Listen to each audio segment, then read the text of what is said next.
Praise the lord. Hallelujah. મને કેટલા લોકોએ પહેલાં જોયું છે, એટલે કેટલા લોકોએ મને સાંભળ્યું છે? Oh, thank you, praise the lord.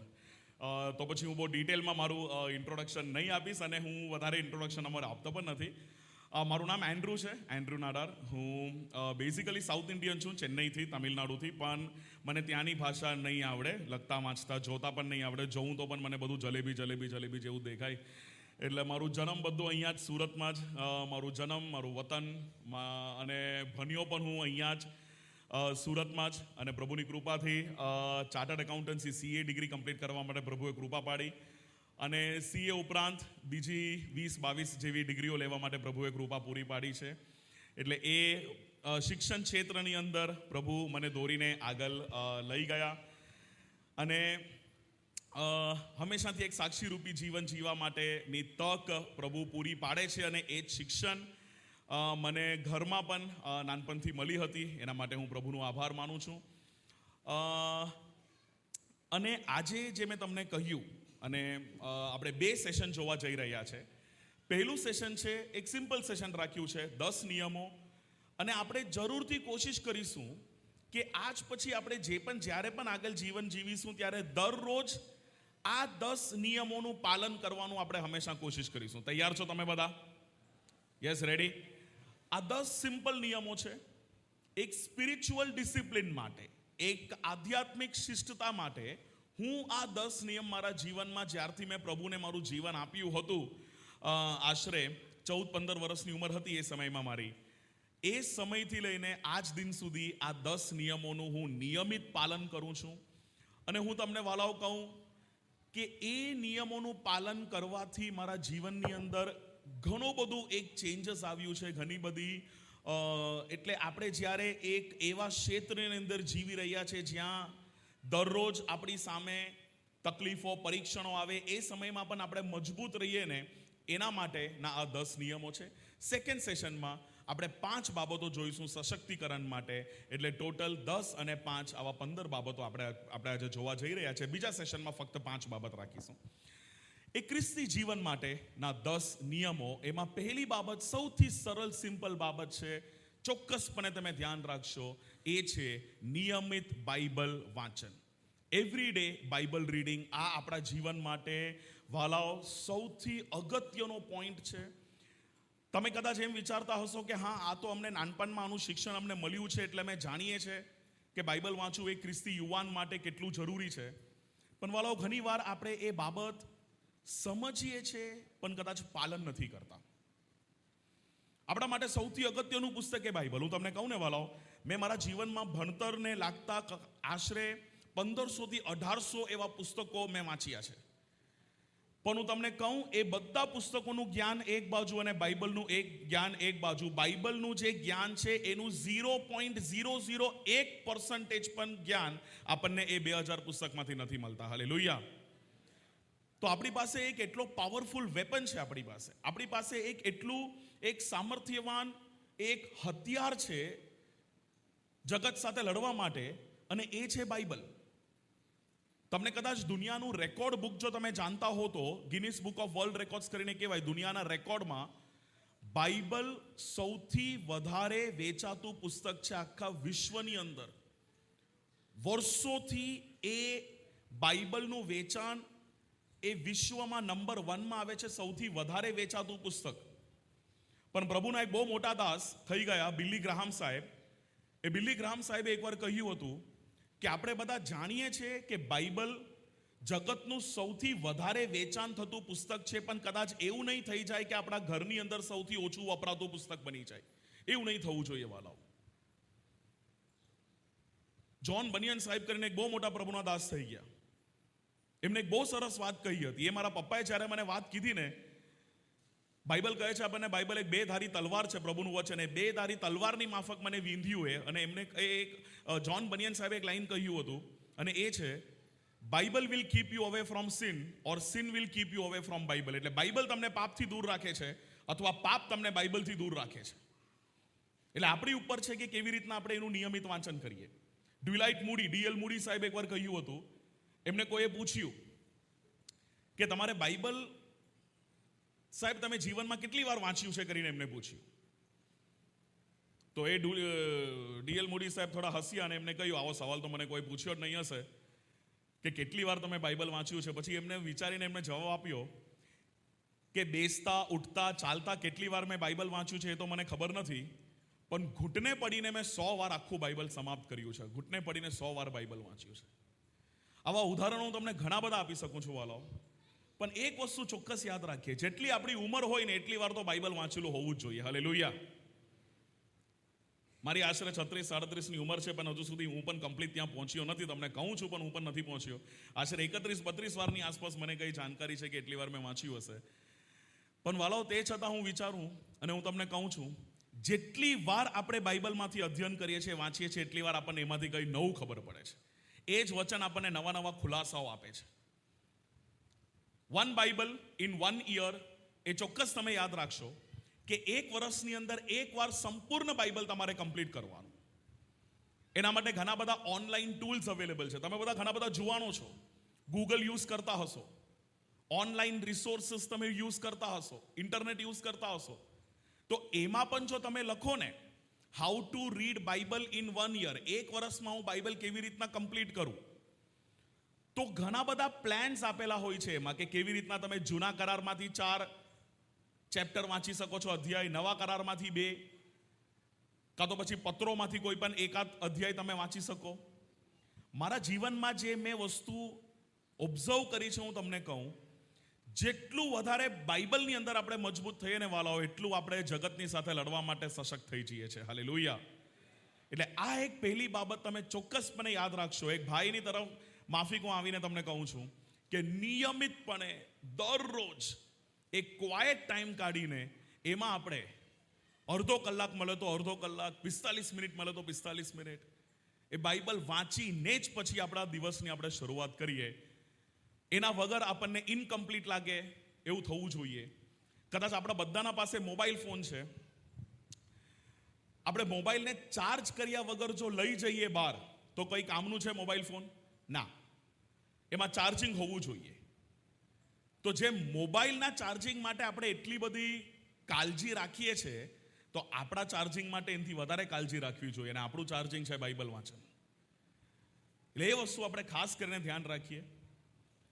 મારો એક કઝિન છે ચેન્નઈમાં. એકવાર હું એને મળવા માટે ગયો હતો, મુલાકાત લેવા માટે. મારો એક કાકાનો દીકરો.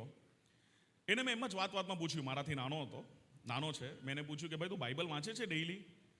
પેલો મને કે એન્ડ્રુભાઈ નિયમિત એવરી ડે રોજે હું બાઇબલ વાંચું. બાઇબલ વાંચ્યા વગર હું દિવસ પૂરું જ નહીં કરું. હું બહાર જાઉં જ નહીં, ઘરની બહાર પગ જ નહીં મૂકું. મેં કીધું બહુ સરસ. હું એમના ઘરે 3 દિવસ રોકાયો હતો કોઈ કામથી, પણ 3 દિવસમાં એક પણ વાર મેં એમને બાઇબલ વાંચતા જોયા નહીં. એટલે પછી મેં એને પાછા 3જા દિવસે પૂછ્યું, ભાઈ તું કહે છે તું નિયમિત વાંચે છે, પણ મેં તો તને કોઈ વાર જોયું જ નથી બાઇબલ વાંચતા. ક્યારે વાંચે છે?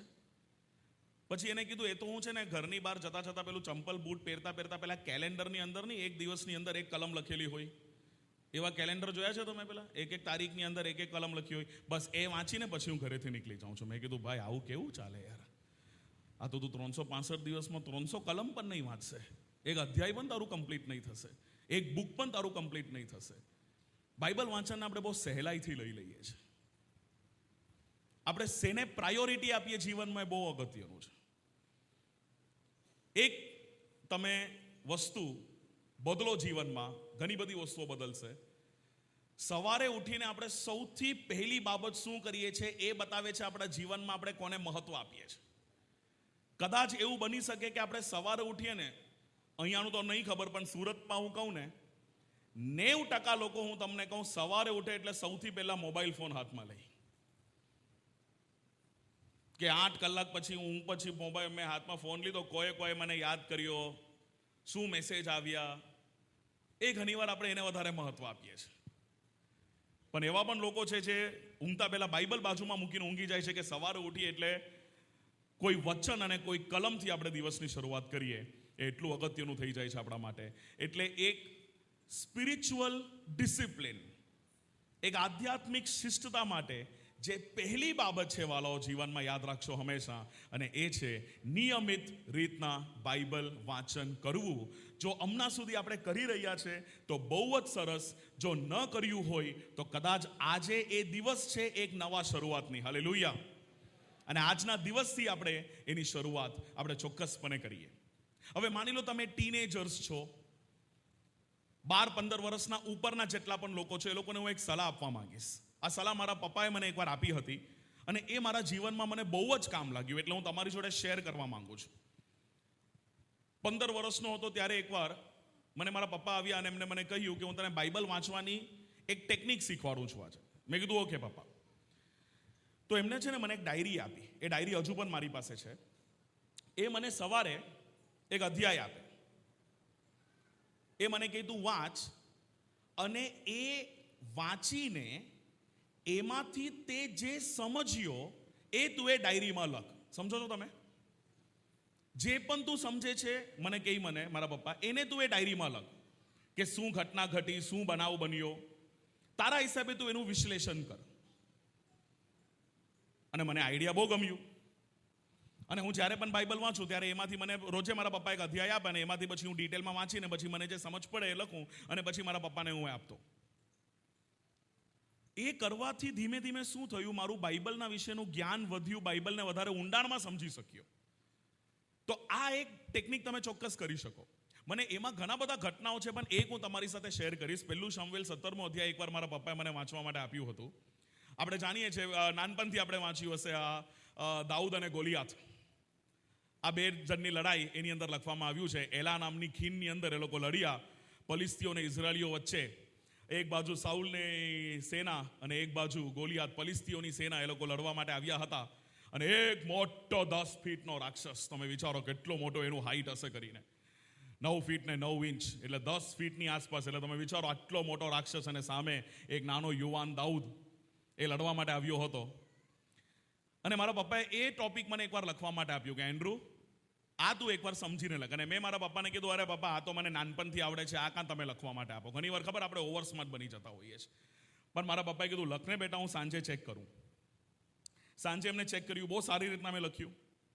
પછી એમને લાલ પેન લઈને લખ્યું ઇનકમ્પ્લીટ, અધૂરું છે, કઈ અધૂરું છે, પાછું ચેન્જ કર, વાંચ હજુ ડિટેલમાં.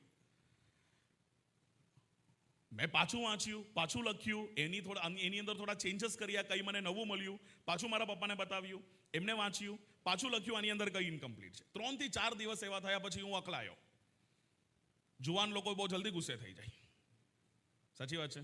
તમે કેટલા જલ્દી ગુસ્સે થાવ છો મને હું નથી જાણતો, પણ એ ગુસ્સે થવું એક બહુ મોટું પાપ કહેવાય. પણ પછી 5 દિવસ થયા અને પછી મેં કીધું ના, બધું કમ્પ્લીટ છે, બધું કમ્પ્લીટ છે. તો પણ એની અંદર કઈ ઇનકમ્પ્લીટ છે તમે કહો છો. હું હજુ પણ મને યાદ છે, મારા પપ્પા છે ને ડાઇનિંગ ટેબલ પર બેસેલા હતા. એ ઉઠ્યા અને હું પેલા ગભરાઈ ગયો. મને જોરથી ધક્કો માર્યો. મને એમ કે મારવાના છે મને કરીને. અને ધક્કો મારી, હવે માની લો તમારામાંથી હું કોઈને અહીંયા બોલાવું ને જોરથી ધક્કો મારું તો તમે ક્યાં જશો? પાછળ જશો કે આગળ જશો? પાછળ. યસ, સરસ જવાબ આપ્યો તમે. વૈજ્ઞાનિક સવાલ હતો થોડો. Okay, physics. ધક્કો મારે તો માણસ પાછળ જાય. એટલે ફોર્સ મને અહીંયાથી કોઈ ધક્કો મારે હું પાછળ પડું. પછી મારા પપ્પાએ કલમ મને બતાવી, જો ગોફાલની અંદર પથ્થર મૂકીને દાઉદ એને માર્યો માથા પર, પ્રેશર અહીંયા લાગે તો માણસ પાછળ પડવો જોઈએ, પણ પવિત્ર બાઇબલમાં લખ્યું છે એને પ્રેશર અહીંયા લાગ્યું, તે છતાં દાઉદના પગની પાસે આગળ પડ્યો. હાલેલુયા. એનું મતલબ એ કે લ્યુકની સુવાર્તાની અંદર લખ્યું છે, તારા વેરીઓને હું તારા પગની આગળ આવીને નીચે નાખીશ, નીચે નમાવીશ. એટલે એ કલમો ઘણી બધી વાર આપણને ત્યારે સમજ પડે જ્યારે આપણે એવી રીતના બાઇબલ સ્ટડી કરીએ. એ દિવસ હું કહું છું ને મારા માટે ટર્નિંગ પોઈન્ટ હતું કે બાઇબલની અંદરના જે કલમો લખ્યા છે એને આપણે કેવી રીતના એનું ડિટેલમાં રિસર્ચ કરી શકીએ અને વાંચી શકીએ. અને વાલા, હું તમને કહું છું, જેટલું વધારે ડિટેલમાં બાઇબલ વાંચનની અંદર આપણે ઘૂસીએ છીએ, તમે ચોક્કસ યાદ રાખશો, આ હું તમને કહું છું તે એટલા તમે જગતને ફેસ કરવા માટે તમે મજબૂત થઈ જાઓ છો. તમે કદાચ આજે હું તમને ચોક્કસપણે બાઇબલને હાથ રાખીને બાઇબલમાંથી વચન બાઇબલને ઉચકીને તમને કહું છું વાલાઓ, તમારા જીવનમાં જો કેટલા પણ પ્રોબ્લેમ્સ હોય ને, પહેલી બાબત અને સેકન્ડ પોઈન્ટ પર હું હમણાં આવવાનો છું, એ 2 બાબત તમે ધ્યાનમાં રાખશો ને, એમાંથી 75% પ્રોબ્લેમ તમારા માઇનસ થઈ જશે. આ 2 બાબતમાંથી પહેલી બાબત આપણે નિયમિત બાઇબલ વાંચન, બીજી બાબત અને એ છે નિયમિત પ્રાર્થના. આ બહુ વધારે જરૂરી છે વાલાઓ આપણા જીવનની અંદર, એક નિયમિત રીતના પ્રાર્થના કરવું. આપણે આમાં કદાચ ઘણીવાર કમજોર પડી જઈએ છીએ. બાઇબલ વાંચવાથી પરમેશ્વર આપણી જોડે વાત કરે છે અને પ્રાર્થના કરીએ ત્યારે આપણે પરમેશ્વર જોડે વાત કરીએ છીએ. એટલે આધ્યાત્મિક રીતના આપણે મજબૂત થવા માટે એક બાઇબલ વાંચન અને બીજું પ્રાર્થનાનું જીવન. એક હોય કૌટુંબિક પ્રાર્થના, એક હોય કોર્પોરેટ વર્શિપ જેને ચર્ચની પ્રાર્થના કહેવાય, અને એક હોય છે પર્સનલ પ્રેયર. આ પ્રેયરના ત્રિકોણની અંદર આવા 3 પ્રેયર આવે છે. આપણું પર્સનલ પ્રેયર, આપણું ક્વાઇટ ટાઈમ વાળું પ્રેયર આપણા માટે બહુ જીવનમાં જરૂરી છે વાલો. એમાં આપણે ઘૂંટને પડીને જેટલું વધારે આપણે પ્રાર્થના કરીએ એટલું વધારે આપણે આત્મિક રીતના આપણે મજબૂત થઈએ છીએ. પ્રાર્થનામાં વધારે ને વધારે આપણે ટાઈમ સ્પેન્ડ કરીએ વાલો. ઘણીવાર પ્રાર્થના બહુ જલ્દી, આપણે જ્યારે હું નવો પ્રચાર કરતો થયો હતો એ સમયની અંદર મેં આ પરીક્ષણની અંદર પડ્યો. મારી સાથે એવું બન્યું હતું, તમારી સાથે શેર કરું, કદાચ તમારી સાથે પણ બન્યું હોય. જેમ ઘૂંટને પડીને વિચારીએ કે હમણાં પ્રાર્થના શરૂ કરીએ અને એટલામાં કોઈ કામ યાદ આવે, એટલામાં કોઈ ફોન આવે, એટલામાં શૈતાન હેરાન કરે, એટલામાં આપણને એવું લાગે કે ચલો બહાર જઈને આ કામ પતાવીને આવી જઈએ. 1 વાર થયું, 2 વાર થયું, 10 વાર થયું, 15 વાર થયું, ત્યારે ખબર પડી કે કેમ આવું થાય છે કે જ્યારે પણ આપણે કંઈ પ્રાર્થના કરવાનું વિચારીએ છીએ, બાઇબલ વાંચવાનું વિચારીએ છીએ, એ જ ટાઈમે શૈતાન આપણને ગેરમાર્ગે દોરી જાય છે. કેમ કે જેટલું આપણે પ્રાર્થનામાં નમીએ ને એટલું આપણે મજબૂત થઈએ ને એટલા આપણે જગતની સાથે લડવા માટે તૈયાર થતા હોઈએ છીએ. And the Satan doesn't love it. શૈતાનને નથી ગમતું, એટલે આપણને ઘણીવાર રોકવાની કોશિશ કરે પ્રાર્થના કરવાથી. પણ જ્યારે આપણે એ મજબૂત થઈ જઈએ અને ત્યારે આપણે જ્યારે, એ તો ઓલરેડી હારાવવા શૈતાને, ત્યારે આપણે જ્યારે મજબૂત થઈએ ને પ્રાર્થનામાં, એ ટાઈમે આપણા જીવનની અંદર એક આધ્યાત્મિક શિસ્ત, ડિસિપ્લિન આવે છે. આ 2 વસ્તુ તમે ચોક્કસપણે યાદ રાખશો વાલો. 10 પોઈન્ટ હું તમને કહેવાનો છું, પણ એમાંથી આ 1 અને 2 આ તમે જીવનમાં, હું તમને વિનંતી કરું છું કે એડવાઇસ કરું છું, આજેથી તમે આને ફોલો કરવાનું શરૂ કરો. ભલે 15 મિનિટ, જેમ સમય મળે એમ. હું CA ફાઇનલમાં હતો, ચાર્ટર્ડ એકાઉન્ટન્સી જ્યારે કરતો હતો ને, એ સમયમાં મારા પપ્પાએ મને એકવાર કહ્યું, પ્રાર્થના કરે છે નિયમિત? મેં કીધું હા પપ્પા, પણ કોઈ વાર જરાક ટાઈમ નથી મળતું મને, હું થોડો બિઝી છું, વ્યસ્ત છું કરીને મેં કીધું. મારા પપ્પાએ મને કીધું, દાનિયેલ આખા બાબિલનો પ્રાઇમ મિનિસ્ટર હતો, પ્રધાનમંત્રી હતો, જો એને સમય મળે છે પ્રાર્થના કરવા માટે તો તું એના કરતા તો વ્યસ્ત નથી. બસ એ દિવસથી આ જવાબ આપવાનું મેં બંધ કરી દીધું. સાચી વાત છે. એટલે એટલું વધારે સમય આપણે પ્રાર્થનામાં, આ 2 વસ્તુ મેં જે તમને કીધી, તમને એવું લાગતું હશે અમે આ કરીએ જ છે જીવનની અંદર નિયમિત રીતના, સાચી વાત છે, પણ કદાચ આપણે આમાં ઢીલા પડી જઈએ છીએ.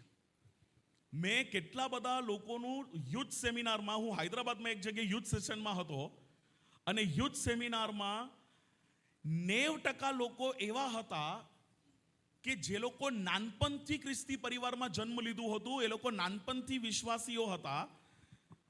પણ એ લોકોએ આવીને મને કહ્યું કે એન્ડ્રુભાઈ, અમે નાનપણથી વિશ્વાસીઓ છે, તે છતાં પણ અમે નિયમિત બાઇબલ વાંચન અને નિયમિત પ્રાર્થના નથી કરતા. એટલે ત્યારે મને એ બહુ જ થયું કે આ બાબત હું દરેક વ્યક્તિને કહું, દરેક યુથ સેશનમાં કહું કે આ 2 બાબત પર આપણે હંમેશા મજબૂત થઈએ. પ્રાર્થના કરવાની એક પદ્ધતિ હોય છે, આપણે એને એક્ટ્સ કરીને કહેવાય ઇંગ્લિશમાં, ACTS.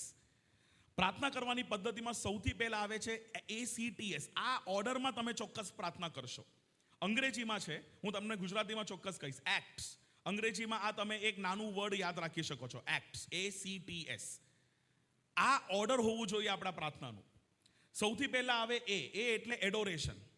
એડોરેશન એટલે સ્તુતિ, આરાધના. આપણે ઘણીવાર પ્રાર્થના કરતી વખતે એમ ડાયરેક્ટ પ્રાર્થના ચાલુ કરીએ, પ્રભુ મને આ વસ્તુ જોઈએ છે, આમેન. મને શું જોઈએ છે? તો ચોથી બાબત છે એક્ટ્સમાંથી. પહેલી બાબત તો એડોરેશન કહેવાય, સ્તુતિ, આરાધના. કે પ્રભુની સ્તુતિ કરીએ આપણે, કે આપણી પાસે જે વસ્તુઓ છે, કેટલા બધા લોકો પાસે નથી વાલાઓ, એના માટે આપણે પ્રભુનો આભાર માનીએ. અને સ્તુતિ, આરાધના પહેલી બાબત એ. સી આવે છે કન્ફેશન, એટલે પાપોની કબૂલાત. રોમનોના પત્રમાં લખ્યું છે કે દરેક વ્યક્તિ પાપી છે. જાના અંજાનામાં આપણે ઘણા બધા પાપો કર્યા હશે વાલાઓ. તો એ પાપોની માફી માટે આપણે પ્રાર્થના કરવી બહુ જરૂરી આપણા માટે વાલો. એમાંથી ઉદ્ધાર મળવું આપણા માટે જુવાન ભાઈઓ અને બહેનો હું તમને કહું છું, આ પ્રાર્થના ચોક્કસપણે દરેક દિવસે તમે કરજો. કન્ફેશનની પ્રાર્થના, પાપોની માફીની પ્રાર્થના. બાઇબલના કલમમાં લખ્યું છે કે બાઇબલ આપણા માટે એક અરીસો છે. It's a mirror. આપણે તૈયાર થતા હોઈએ ત્યારે ઘણીવાર અરીસાની સામે આવીને તૈયાર થઈએ છીએ. મારા કપડાં કેવા દેખાય છે, મારા બૂટ કેવા દેખાય છે, વાલ કેવા દેખાય છે. પણ કોઈ પણ અરીસો આપણને અંદરથી આપણું મનુષ્યપણ કેવું છે, મનુષ્યત્વ કેવું છે એ નથી બતાવતું. સાચી વાત છે ને? આપણું અંદરનું મનુષ્યપણું એને જોવા માટે એક જ અરીસો છે આપણા માટે, અને એ છે બાઇબલ અને પ્રાર્થના. હાલેલુયા. આપણે બહારના દેખાવા માટે કેટલા પ્રયત્ન કરીએ છીએ ખબર? કેટલી વાર આપણે તૈયાર થતા હોઈએ. ઘણા બધા લોકો તો 5 વાર કદાચ કપડાં બદલે. ના, આ મેચિંગ નથી, આની સાથે આ મેચ નથી થતું, મારે આ ક્રીમ લગાવવું છે કે આ પાવડર લગાવવું છે. ખોટું નથી, ડઝન્ટ મેટર. પણ એના કરતાં વધારે જરૂરી છે આપણા અંદરની સુંદરતા. કેમ કે પ્રભુ આપણા બહારનું દેખાવો તો નથી જોવાના, અંદરનું જોવાના છે. તો જ્યારે આપણે પ્રાર્થના કરીએ છીએ ત્યારે આ જ્યારે પાપ કબૂલાતની પ્રાર્થના કરીએ, ACTS માંથી C કન્ફેશનની પ્રાર્થના કહેવાય, ત્યારે બાઇબલ આપણને એ બધા પ્રાર્થના આપણને એ બધા પાપો બતાવે છે જે કદાચ આપણે કર્યા હોય, અને એની કબૂલાત એ આપણે કરવી જરૂરી છે. એક્ટ્સમાંથી આપણે 3rd લેટર જો જોઈએ, T, એને થેન્ક્સ ગિવિંગ કહેવાય. આભાર માનવું. પેલું સ્તુતિ કરવું, પાપોની માફી, આભાર માનવું. ઘણીવાર આપણે પ્રાર્થનામાં વાલાઓ કેટલી બધી વસ્તુઓ માંગીએ છીએ, પણ ઘણીવાર આપણે એ ભૂલી જઈએ છીએ કે આપણી પાસે કેટલી બાબતો એવી છે જેના માટે કદાચ આપણે કોઈ વાર આભાર ન માન્યું હોય. વાલો, તમારી સાથે એક નાની ઘટના હું શેર કરવા માંગીશ. કોલેજના દિવસોમાં અમે હતા ને, એ સમયમાં મારા એક મિત્રની બર્થડે હતી, અને અમારું એ મિત્રનું ગ્રુપ સારું ગ્રુપ હતું. એક જુવાનીઓ તમે ચોક્કસ યાદ રાખશો, એક સારું ગ્રુપ, મિત્રતાનું ગ્રુપ હોવું જરૂરી છે આપણા માટે. જો તમને કોઈક વાર પણ એવું લાગે ને, હું તમને ચોક્કસ ક્લિયરલી કહું છું કે એમાંથી કોઈ એક વ્યક્તિ ખોટો છે, જે કદાચ કોઈ ખોટી બાબત કરવા માટે તમને ફોર એક્ઝામ્પલ ખેંચે છે, કાં તો કઈ ખોટી બાબતો, ખોટી જગ્યા લઈ જવા માટે ખેંચે છે, તરત ઇમિડિયેટલી એ રિલેશન તમે કટ કરો. યાકૂબના પત્રની અંદર લખ્યું છે, જગતની મિત્રતા ઈશ્વર સાથેની દુશ્મની છે. યાકૂબ 4:4. પાઉલ લખે છે, હું કોને પ્રસન્ન કરવાનું યત્ન કરું છું, માણસને કે ઈશ્વરને? એટલે એ મિત્રતા બહુ ખાસ તમે ધ્યાન રાખશો. આપણે ઘણીવાર થોડા કૂલ લાગવા માટે, લોકો સાથે મળી જવા માટે આપણે ઘણીવાર કઈ એવી બાબતો કરી જઈએ છે, પણ ના, એમાં સમજૂતી ન કરવી એટલે નહીં જ કરવી. એ આ દિવસોની અંદર, આ ઉંમરની અંદર એ વસ્તુ આપણે ખાસ ધ્યાન રાખીએ. હા, એ ઉદાહરણ હું તમને આપતો હતો. તો મારા મિત્રે મને કીધું કે એન્ડ્રુ, મારી ઈચ્છા છે કે આ વખતે જે મારું જન્મદિવસ છે, બર્થડે, હું એક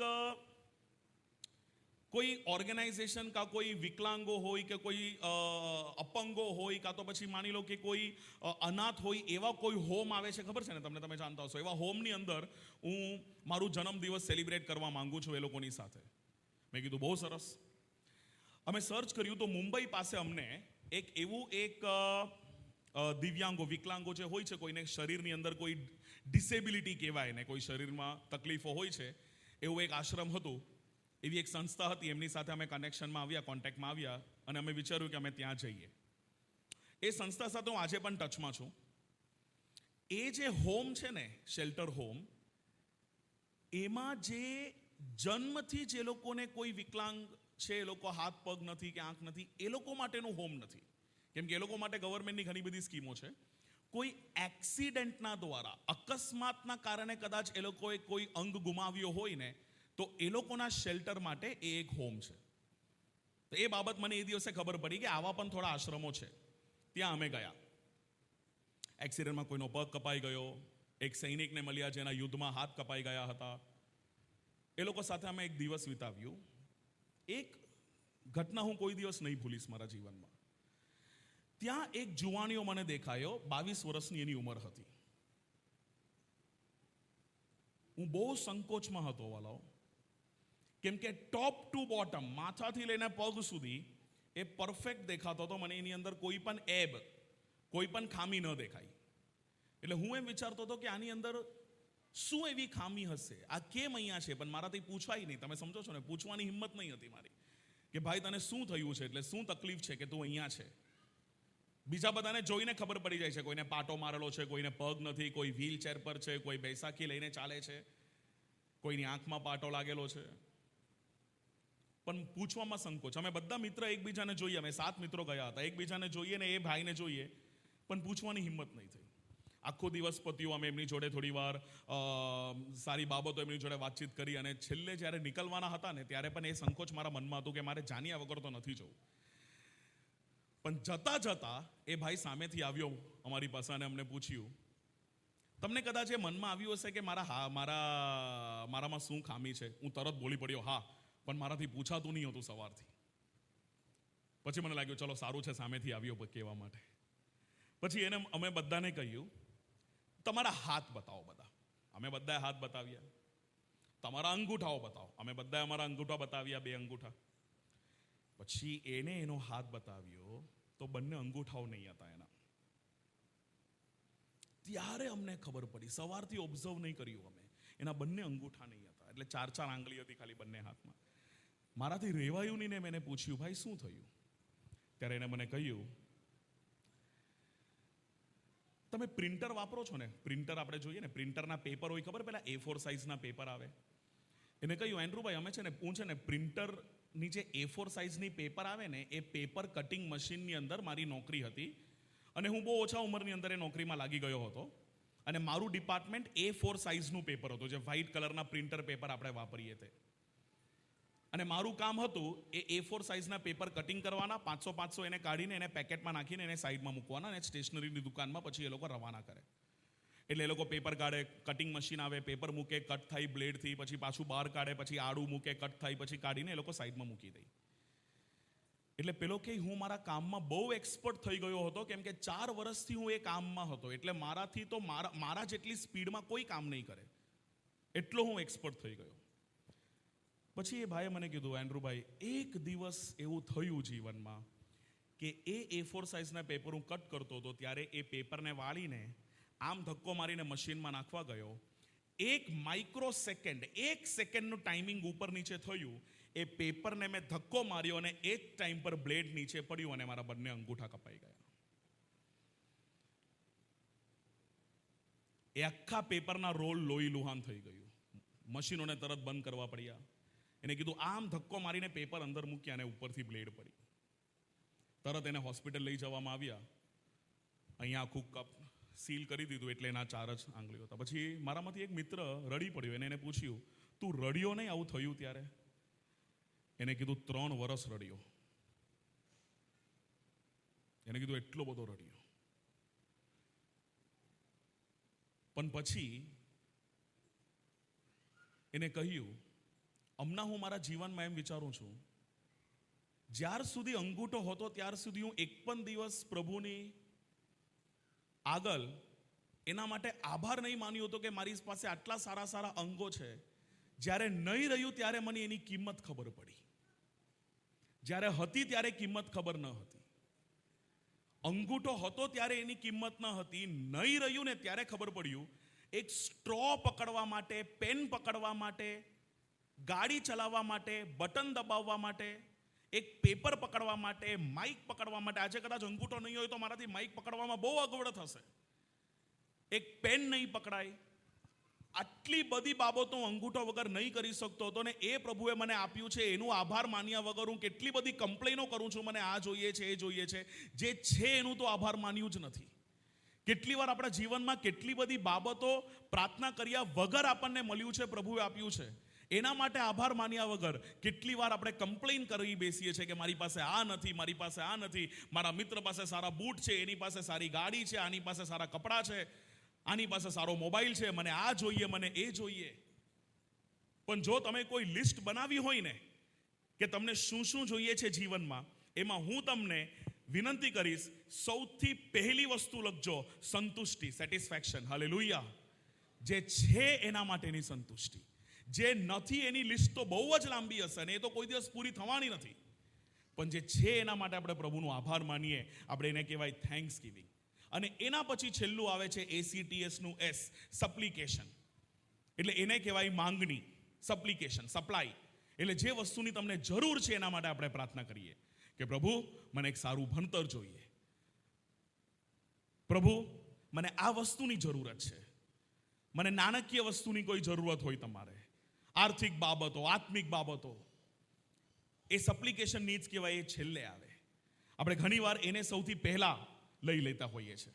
એટલે એ વસ્તુ ચોક્કસ આપણે આજથી ધ્યાન રાખીએ, એટલે આ હિસાબે આપણે પ્રાર્થનામાં હજુ વધારે મજબૂત બનીએ. ત્રીજી બાબત અને એ છે પવિત્ર આત્માની સંગતિમાં હંમેશા આપણું જીવન જીવવું. વાલાઓ, પવિત્ર આત્માની સંગતિમાં આ વસ્તુ તમે ચોક્કસ યાદ રાખશો. એક ભાઈ આવીને તમને કહે છે એવી રીતના તમે માનજો. ત્રિએક પરમેશ્વર, બાપ, પુત્ર, પવિત્ર આત્મા, આશીર્વાદ, વચન, આપણે આ ત્રણ બાબતોને બોલીને આપણે આશીષ વચન આપીએ છીએ. બાપ, પુત્ર, પવિત્ર આત્મા. કોઈ તમને પૂછે ને તમારો સૌથી સારો મિત્ર કોણ? ધ હોલી સ્પિરિટ, પવિત્ર આત્મા. ધ ટ્રુએસ્ટ ફ્રેન્ડ કરીને બાઇબલમાં લખવામાં આવ્યું છે. સૌથી ખરો મિત્ર એ આપણા હૃદયની અંદર પ્રભુ ઈસુએ આપણા બધાને પવિત્ર આત્માનું એક વરદાન આપણને આપ્યું છે. આપણે ઘણીવાર કઈ ખોટી બાબત, ખોટી વસ્તુ કરવા જઈએ તો અંદરથી પવિત્ર આત્મા આપણને ટોકે છે, આ વસ્તુ નથી બરાબર, આવું નહીં કરાય, આ કરાય. પવિત્ર આત્માની સંગતમાં જે વ્યક્તિ જીવે છે ને વાલાઓ, એ હંમેશા એક ડિસિપ્લિન્ડ લાઈફ જીવે છે. હાલેલુયા. એ પવિત્ર આત્માની સંગત અને પવિત્ર આત્માની ઉપસ્થિતિમાં હંમેશા આપણે જીવન જીવવાનું શીખીએ. એ વસ્તુ આપણે પ્રભુને હંમેશા આપણે પ્રાર્થનામાં રહીએ કે ફક્ત એક બહારથી ખ્રિસ્તી ન બનીએ, પણ અંદરથી આપણે ખ્રિસ્તી બનીએ. અને એ ત્યારે બને જ્યારે આપણે પવિત્ર આત્માની સંગાતે આપણે જીવન જીવીએ છીએ. પવિત્ર આત્માની સંગાતે જ્યારે જીવન જીવીએ ત્યારે આપણું જીવન, હું તમને કહું છું ને વાલાઓ, પરફેક્ટ લાઈનમાં ચાલતું હોય છે. આ 3-10માંથી એક સેટ, જે સૌથી અગત્યનો સેટ આપણો પૂરો થયો, 10માંથી પહેલા 3: નિયમિત બાઇબલ વાંચન, પ્રાર્થનાનું જીવન, પવિત્ર આત્માની સંગત. આ જ્યારે આપણી પાસે હોય છે ત્યારે આપણા જીવનની અંદર ડિસિપ્લિનના આંતરિક બાબતો મજબૂત થઈ જાય છે. હાલેલુયા. આપણે કદાચ એક બિલ્ડિંગ બનાવીએ, માની લો તમારી પાસે જમીન છે ને આપણે એની ઉપર એક ઘર બાંધવું છે. ચલો એક સિમ્પલ સવાલ તમને પૂછું, મને જવાબ આપજો. તમે જવાબ આપશો તો હું ખુશ થઈશ. આપણે પહેલા પાયો નાખીએ કે આપણે પહેલા પેઇન્ટિંગ કરીએ? ઓબ્વિયસલી પાયો નાખીએ. તમે જગ્યા ખરીદી તો તરત પેઇન્ટનો ડબ્બો લાવશો કે મારે ઘરમાં પેઇન્ટિંગ કરવું છે? ના, ઘર તો છે જ નહીં ને. પહેલા આપણે પાયો નાખીએ, સિમેન્ટ નાખીએ, ઈંટ નાખીએ, મજબૂત બનાવીએ. તો 10 બાબતોમાંથી જે પહેલી 3 બાબત મેં તમને કીધી, એ આંતરિક રીતના આપણને મજબૂત કરવા માટે છે. એના પછીના આગળના ભાગોમાં આપણે આવીએ. ચોથી બાબત, અને એ છે નિયમિત ચર્ચ જવું. હાલો ધ્યાન રાખજો, નિયમિત ચર્ચ જવું. અમારા ચર્ચની અંદર એવું થયું હતું હમણાં. અહીંયા તો બહુ સારું છે, હું તમને કહું છું. એક શહેરના ચર્ચની અંદર મેં થોડા લોકોને બોલાવીને બરાબર રિમાન્ડ પર લીધા. ચર્ચ કેમ નહીં આવ્યો? એન્ડ્રુભાઈ, મારું છે ને સવારે ટ્યુશન હતું એટલે ચર્ચ નહીં જવાયું. મારે સવારે આ એક બાબત હતી એટલે મારાથી ચર્ચ નહીં અવાયું. ઉઠવામાં મોડું થઈ ગયું એટલે મારાથી ચર્ચ નહીં અવાયું. પણ હું પ્રભુનું એટલું ધન્યવાદ માનું છું કે આપણે કેટલા સારી રીતના અહીંયા ચર્ચમાં આવીને આપણે બેસીએ છીએ. હાલેલુયા. કેટલા લોકો આજે ચર્ચને બહુ સહેલાઈથી લઈ લે છે. પહેલી સદીમાં આપણે આ સેશન યુથ માટે નથી, આપણે કોઈ હજુ એક સેશનમાં હું કોઈ વાર આ સેશન લઈશ. મને છે ને પ્રભુની કૃપાથી એક મુંબઈમાં પાસ્ટરોના કોન્ફરન્સની અંદર મને ઇન્વાઇટ કર્યા હતા એક સેશન લેવા માટે. આ તો આપણે બહુ સિમ્પલ બાબતો આજે ડિસ્કસ કરી રહ્યા છે. પણ એ જે મારું સેશન હતું ઓક્ટોબર મહિનામાં, તો આજથી આશરે 6 મહિના પહેલા મુંબઈ પાસ્ટર્સ એસોસિએશનમાં, અને ત્યાં મારો સેશન હતો first century churches how were they establish. એટલે પહેલી સદીની જે મંડળીઓ છે એ કેવી રીતના સ્થાપિત થઈ. પાઉલે, પિત્તરે પહેલી સદીની મંડળી કેવી રીતના સ્થાપિત થઈ, અને એ મંડળીની અંદર કેવી કેવી સમસ્યાઓ હતી, એવા 10 સમસ્યાના વિશે પ્રેરિતોના કૃતિઓમાંથી મેં સેશન લીધું હતું. એક 3 કલાકનો સેશન હતો. એ પ્રભુની કૃપાથી બહુ આશીર્વાદિત સેશન રહ્યો હતો. એ બાઇબલ ટીચિંગની ઉપર હતું, પણ ઓબ્વિયસલી આપણે અહીંયા એ નથી કરતા. પણ વાલાઓ, ત્યારે 3-4 પાસ્ટરો એવા હતા જે લાસ્ટમાં અમે સાથે મળ્યા અને રડી પડ્યા. એમને કીધું કે આ એટલે કેવી રીતના મંડળીઓ સ્થાપિત થઈ હતી એ દિવસોમાં ને આ દિવસોમાં પણ. આટલા બ્યુટીફુલ, આપણે આટલા સુંદર પ્રભુ મંદિરની અંદર આજે બેસેલા છે. આ પ્રભુ મંદિરના જે કાર્યકર્તાઓ છે કે જે લોકોએ શ્રમ આપીને આ બનાવ્યું હશે, કદાચ વર્ષો પહેલા, મને નથી ખબર આ કયા વર્ષમાં બન્યું હશે, એમની મુલાકાત લઈને એમને પૂછશો કે કેવી રીતના કયા પરિશ્રમથી આ મંડળીને ઊભી કરી હતી. એક મંડળીના હિસ્ટ્રીની પાછળ એક બહુ અગત્યનું એક બલિદાન હશે જેની ઉપર એક આખી મંડળી બાંધવામાં આવી. અને એ પ્રભુ મંદિરને આપણે બહુ વધારે પડતું ઇમ્પોર્ટન્સ આપવું જોઈએ. રવિવારનો દિવસ એ મારા પ્રભુનો દિવસ છે વાલો. એટલે પ્લીઝ તમે એક શિષ્ટ જીવન જીવવા માટે એક વસ્તુ ધ્યાન રાખજો. પ્રભુ તમારી પાસે એમ નથી કહેતા કે તું 6 દિવસ અહીંયા રહીને 1 દિવસ જગતનું કામ કર. આપણે તો 6 દિવસ જગતનું કામ કરીએ છીએ. 6 દિવસ નિયમિત સ્કૂલો જઈએ છીએ, 6 દિવસ નિયમિત ઓફિસ જઈએ. એક વ્યક્તિને હું કાઉન્સિલ કરતો હતો. મને એની આદત નહીં ગમતી હતી, એટલે મેં પછી એને કહ્યું કે ભાઈ, મને તારી આ આદત નથી ગમતી. 9 થી 11:30નો ચર્ચ હોય અમારા ત્યાં, 11 વાગે આવે. 9 થી 11:30નો ચર્ચ હોય, 11 વાગે આવે. સારો વ્યક્તિ, નિયમિત 11, 11:15 વાગે ચર્ચ આવે. છેલ્લી પ્રાર્થના ચાલતી હોય, કાં તો સંદેશાનો છેલ્લો ભાગ હોય. થોડી વાર બહાર ઊભો રહી, અંદર આવે, થોડી વાર બેસે, નીકળે. મેં એને પૂછ્યું, 4-5 વાર મેં નોટિસ કર્યું, પછી મારાથી રહેવાયું નહીં, તો મેં એને કાઉન્સિલ કરવા માટે એને પૂછ્યું. એને કીધું, અરે એન્ડ્રુભાઈ, ઉઠવામાં લેટ થઈ જાય છે, 10 વાગી જાય કોઈ ઉઠવામાં, રાત્રે લેટ થઈ જાય, શનિવારે સુવામાં, એટલે સવારે ઉઠવામાં થોડું લેટ થઈ જાય, એટલે પછી હું આરામથી આવું. મેં કીધું, તું જોબ કરે છે ને, IT કંપનીની અંદર જોબ કરે? એને કીધું હા. બહુ સારો પગાર એનો. મેં કીધું, કંપની તારા જોબનું ટાઈમ? એ કંઈ 9 વાગે. મેં કીધું, જોબમાં જાય એટલે સૌથી પહેલા શું કરે? હવે તમારામાંથી જે લોકો નોકરીમાં હશો, કદાચ તમે જાણતા હશો, આપણે જોબ માટે જે એટલે સૌથી પહેલા પેલું પંચ કરીએ. તમે ખબર છે, પેલું ટાઈમનો પંચ આવે, ટાઈમિંગનો પંચિંગ આવે, કાં તો ID કાર્ડનું સ્કેન આવે.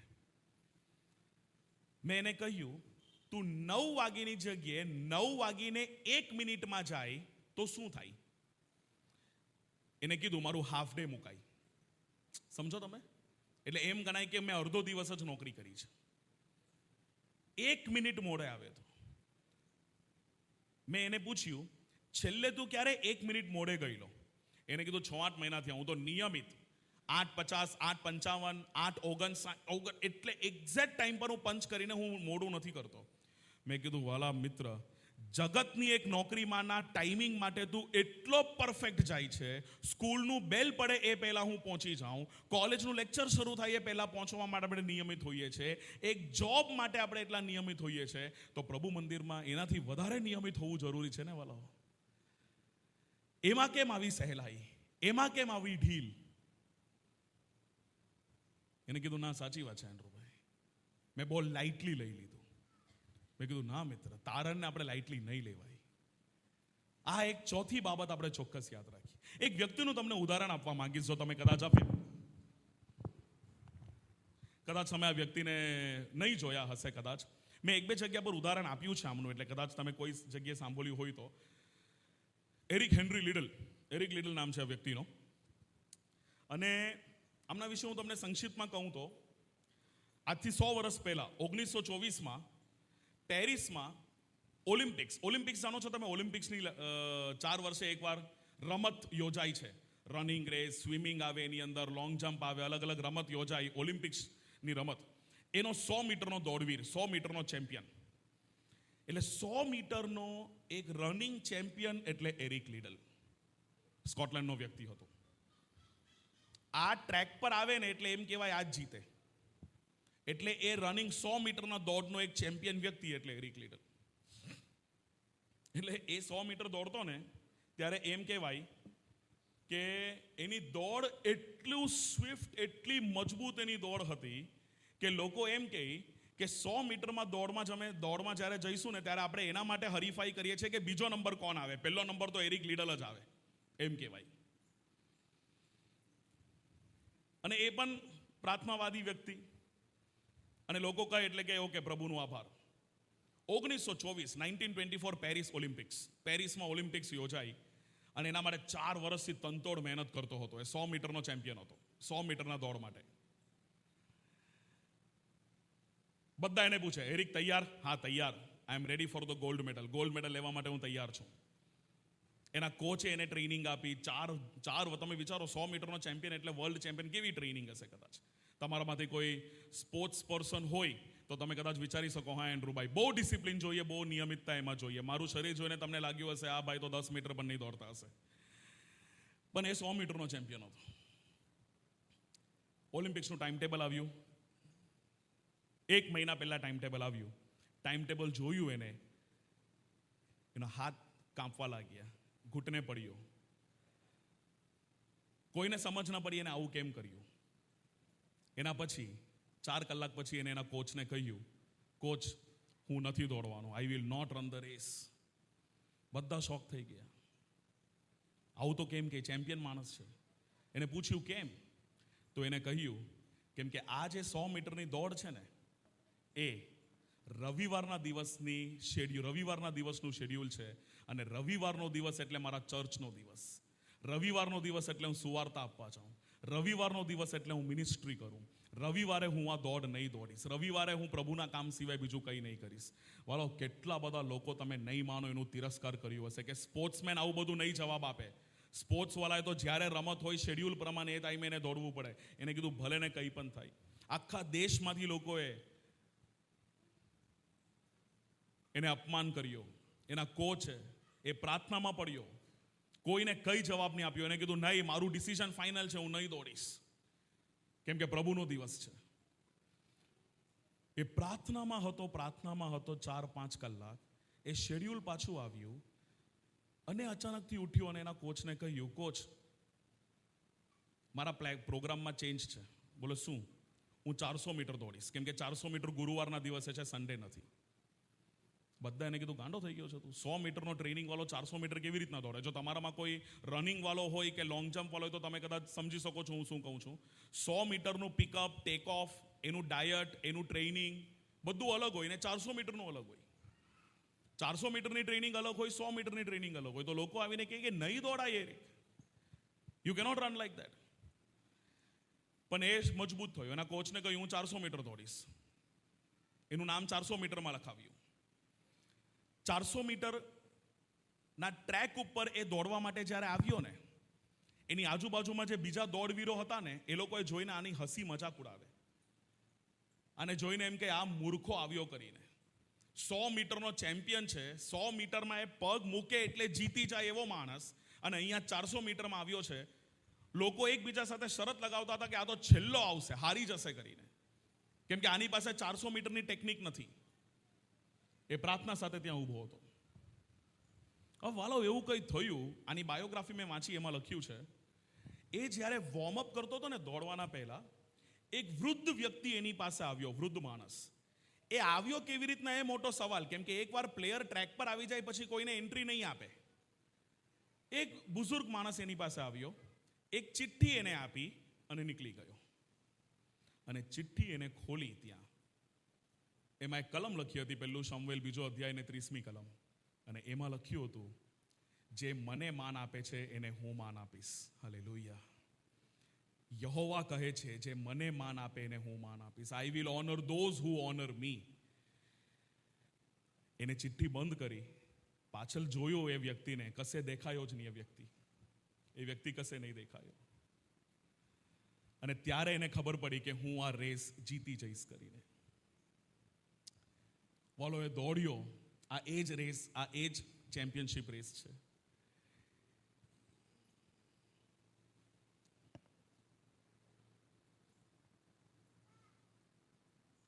એ દોડ્યો, એ એવી રીતના દોડ્યો,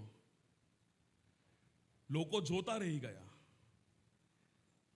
અને એ દોડ એને પૂરી કરી. વાલાઓ, એ રેસમાં એ ફર્સ્ટ આવ્યો. હાલેલુયા. એને ગોલ્ડ મેડલ મળ્યું. અને એને પછી એની સાક્ષી આપી, I do not run for gold, I run for God. હું પરમેશ્વર માટે દોડું છું. બીજા દિવસના ન્યૂઝપેપરમાં એની સાક્ષી લખી હતી કે એવું લાગ્યું જ નહીં કે એરિક લિડલ દોડી રહ્યો છે, એવું લાગ્યું કે એ તો ખાલી ઊભો છે ને બે સ્વર્ગદૂતો એને ઉચકીને દોડી રહ્યા છે ને એને ફિનિશિંગ લાઈન સુધી લઈ ગયા. હાલેલુયા. અને એના પછી ન્યૂઝમાં આવ્યું એ ગોલ્ડ મેડલ લાવ્યો, ઓલિમ્પિક હિસ્ટ્રીમાં એને રેકોર્ડ ક્રિએટ કર્યું અને વર્લ્ડ ચેમ્પિયન બન્યો, વર્લ્ડ હિસ્ટ્રીમાં રેકોર્ડ ક્રિએટ કર્યું. અને એને જે રેકોર્ડ ક્રિએટ કર્યું હતું ટાઈમિંગનું, એ જ્યાર સુધી જીવિત રહ્યો ત્યાર સુધી એ રેકોર્ડ બીજા કોઈએ નહીં તોડ્યું. હાલેલુયા. પરમેશ્વરે એટલું મોટું માન આપ્યું અને એના પછીના જીવનમાં એ ચાઇનામાં જઈને એને સુવાર્તા આપી.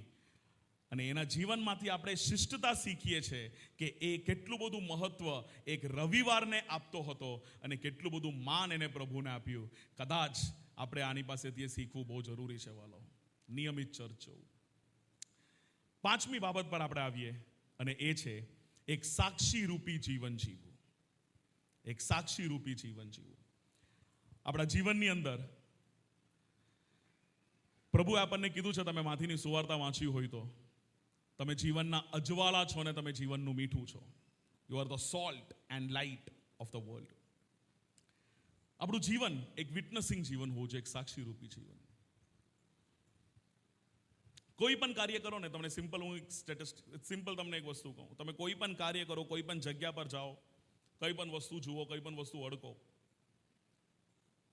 એક વસ્તુ ખ્રિસ્તી જુવાનો મારા ભાઈ બહેનો હું તમને કહું છું, એ કરતા પહેલા તમે એક વસ્તુ ખાલી પૂછી લેવાનું પોતાની અંદર આત્માને, પવિત્ર આત્માને, આ કાર્ય કરવાથી હું પ્રભુને માન આપું છું કે માન નથી આપતો? અને જો એ કામ કરવાથી આપણે પ્રભુને માન નથી આપતા, ભાગી જવું ત્યાંથી, ન કરવું હોય. હાલેલુયા.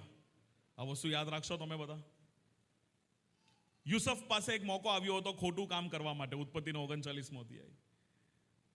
એને વિચાર્યું કે આ ભૂંડું કામ કરવાથી હું પ્રભુને માન નથી આપતો. બાઇબલ કહે છે ભાગી ગયો ત્યાંથી, નાસી ગયો. હી રેન અવે, નીકળી ગયો ત્યાંથી. દાનિયેલ પાસે મોકો આવ્યો કંઈ ખોટું કરવા માટે, ભાગી ગયો ત્યાંથી. કેમ કે એને ખબર છે આવું કરવાથી હું પ્રભુ માટે સાક્ષી નહીં બનીશ. આપણું જીવન એવું હોવું જોઈએ ને વાલો, આપણને જોઈને પ્રભુ કહે કે આ મારો મનગમતો દીકરો છે. આપણને જોઈને દુનિયા કહે કે આ વ્યક્તિ આવું ખોટું કામ નહીં કરે. કોલેજમાં ઘણી વાર એવું થતું હતું. અમે એક્ઝામ લખતા હતા ને ત્યારે એક બીજા કોલેજનો છોકરો મારી બાજુમાં બેસેલો હતો. એને મને પૂછ્યું, એન્ડ્રુ એ આન્સર બતાના મેરે કો, મને આ આન્સર બતાવો ને. મેં ખાલી એને જોઈને હસ્યો. અને એની પાછળ જે વ્યક્તિ હતો ને એને કીધું, વો નહીં બતાએગા, વો ચોરી કરેગા ભી નહીં, કરવાએગા ભી નહીં. क्यों? क्योंकि वो एक क्रिस्ती है. हालेलुया. साक्षी. ये गलत काम नहीं करेगा. क्यों? क्योंकि ये एक क्रिस्ती है, क्योंकि ये एक विश्वासी है. એને કહેવાય સાક્ષી રૂપી જીવન. એ છે આપણી છાપ કે યસ, એના માટે પ્રભુએ આપણને જગતનું અજવાળું બનાવ્યું છે. આપણે એમ વિચારીએ, માથી, માર્ક, લ્યુક ને યોહાન, આ ચાર જે પુસ્તક છે, આ ચાર પુસ્તકને આપણે શું કહીએ છીએ નવા કરારની અંદર? જાણો છો ને આપણે શું કહીએ આને? કયા પુસ્તકો? કયા પુસ્તકો? પરફેક્ટ, સુવાર્તાના પુસ્તકો. એક પાંચમું પણ છે, ખબર છે? તમારું જીવન એ પણ એક સુવાર્તા છે. હાલેલુયા. મારું જીવન પણ એક સુવાર્તા છે. જીવનથી પણ આપણે સુવાર્તા આપી શકીએ છીએ એવી આપણી સાક્ષી હોવી જોઈએ. આ છે આપણા માટેનું પ્રિન્સિપલ નંબર 5, નિયમ નંબર 5. છઠ્ઠી બાબત પર આપણે આવીએ. 6, 7, 8, 9, 10. પ્રેમ, માફી અને બલિદાનનું જીવન. આ ત્રણ વસ્તુ પ્રભુ ઈસુએ આપણને શીખવાડી, આપણે બીજાને શીખવાડીએ. આ ત્રણ વસ્તુ પ્રભુએ આપણા જીવનમાં મને આપ્યું છે, આપણે બીજાને આપીએ. પ્રભુએ પ્રેમ કરતા શીખવાડ્યું. એકબીજા પર પ્રેમ રાખો. બધી કલમો બાઇબલની હું હમણાં નથી લેતો એક એક કરીને. એકબીજા પર પ્રેમ રાખો, એકબીજાને માફ કરો અને બલિદાનનું જીવન. મારા હિત માટે શું નહીં, બીજાના હિત માટે શું. ફિલિપીના પત્રની અંદર પાઉલ લખે છે, ફક્ત તમારા હિત માટે કામ ન કરો, પણ તમારા જીવન દ્વારા બીજાને શું બેનિફિટ મળે છે એના માટે આપણે કામ કરીએ. એને કહેવાય બલિદાનનું જીવન, માફીનું જીવન. માફીનું જીવન. હું એક યુથ મિટિંગમાં હતો અને યુથ મિટિંગમાં આપણે વ્યારાની બાજુ અગાસવાન કરીને એક જગ્યા છે, કદાચ તમે નામ સાંભળ્યું હશે. તો એકવાર વર્ષો પહેલાની વાત છે, હું યુથ મિટિંગમાં ગયો હતો અને યુથ મિટિંગમાં 6 સેશન હતા મારા. 6 સેશન પતાવ્યા પછી લાસ્ટ સેશનમાં મેં ક્વેશ્ચન આન્સર રાખ્યું હતું કે કોઈ આપણે સવાલ જવાબોના વિશે ડિસ્કસ કરીએ. અને એમાં એક ભાઈ, મને હજુ પણ યાદ છે, એક ભાઈએ મને કહ્યું, એન્ડ્રુભાઈ, મારો 5મો સેશન માફી ઉપર હતો. 5મો સેશન. અને ત્યારે એમને મને છેલ્લે ક્વેશ્ચન આન્સરમાં કહ્યું, એન્ડ્રુભાઈ તમારું 5મો સેશન માફી ઉપર હતો. મેં કીધું હા બોલો ભાઈ, શું સવાલ છે તમારું? એમને કહ્યું મારા જીવનમાં 2 મિત્રો એવા છે જેમને હું કોઈ દિવસ માફ નહીં કરી શકીશ, કેમ કે એમને એવું કંઈ કર્યું છે મારી જોડે કે એ લોકો માફી પાત્ર નથી. તો હું શું કરું મારા જીવનમાં? મેં કીધું તું એમને કેમ માફ ન કરી શકે? એમને શું કર્યું તારા જીવનમાં એ મારે નથી જાણવું. ઘણા બધા લોકોની સામે એને સવાલ પૂછ્યો. એ બંને માફીના યોગ્ય જ નથી, આવું એક સ્ટેટમેન્ટ એને આપ્યું. મેં એને કહ્યું વાલા મિત્ર, વાલા ભાઈ, એ 2 માફીના યોગ્ય નથી. એના કરતા વધારે તો તું અને હું આપણે માફીના યોગ્ય નથી. પાપના ચીકણા કાદવની અંદર ફસાઈ ગયેલા હતા. ત્યાંથી પ્રભુ ઈસુએ બલિદાન આપ્યું એમના જીવનનું. પવિત્ર રક્તના છંટકારા દ્વારા મને માફી આપી અને હું એમાંથી બહાર આવ્યો. તો જ્યારે મને માફી મળી છે તો હું તો ચોક્કસપણે બીજાને માફી આપી શકું છું. હાલેલુયા. આપણે ઘણીવાર વિચારે છે આ વ્યક્તિ માફીના યોગ્ય નથી. ના ના ના વાલાઓ, એવું નથી. હું આ ઇન્સિડન્સ ભૂલી ગયેલો હતો, પણ એના 2 વર્ષ પછી એ લોકો મારા સુરતમાં ઓફિસમાં એક ભાઈ આવ્યો હતો. સુરતમાં મારી સિટીલાઇટ એરિયામાં ઓફિસ છે, ત્યાં આવ્યો હતો અને મને પૂછ્યું, એન્ડ્રુભાઈ મને ઓળખ્યા તમે? ઓળખાણ પડી? મેં કીધું ના. એને કહ્યું તમે અહીંયા એકવાર આપણે વ્યારામાં મળ્યા હતા ત્યારે આપણે પેલી માફીના ઉપર. પછી મને યાદ આવ્યું, હા હા હા હા. મેં કીધું હા, પેલા 2 મિત્રની વાત કરતો હતો તું. શું કર્યું ભાઈ? માફી આપી દે એમને. અને પછી એને દરવાજો ખોલ્યો મારા ઓફિસનો બહાર, અને એમાંથી 2 લોકો અંદર આવ્યા અને એમને કહ્યું આજ એ 2 લોકો છે. એ દિવસથી લઈને આજ દિવસ સુધી અમે સાથે મળીને એક વ્યવસાય કરીએ છીએ અને પ્રભુના આશીર્વાદથી એ બહુ સારી રીતના ચાલી રહ્યું છે. હાલેલુયા.